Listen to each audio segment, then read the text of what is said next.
to buy gems in Brawl Stars with Apple gift card. Hello everyone, welcome back to the channel, and in this video I'm going to show you how you will be able to buy gems in your Brawl Stars game with your Apple gift card.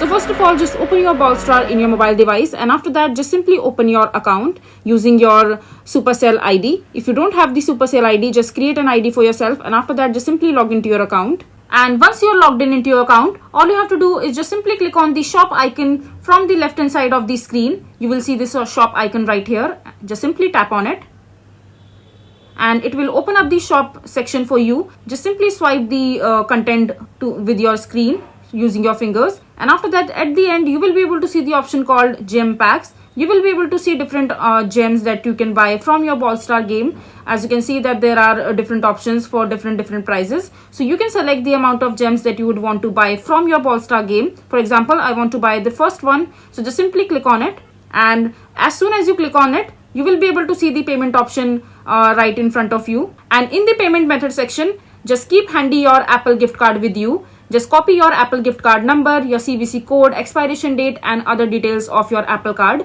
And once you have your Apple card details with you, just simply click on the one of the gem pack that you would want to buy. And after that, on the payment section method, just simply enter your Apple gift card number, the expiration date and other details along with your Apple gift card other details in order to make the payment successful. And after that just click on continue, and then just make your purchase complete and make the transaction happen. So this is basically how you will be able to buy gems in Brawl Stars with Apple gift card. I hope you find this video to be helpful. So that is it for this video. If you find this video to be helpful, make sure to hit that like button and don't forget to subscribe to our channel for more such informative videos, and I'll see you the next time.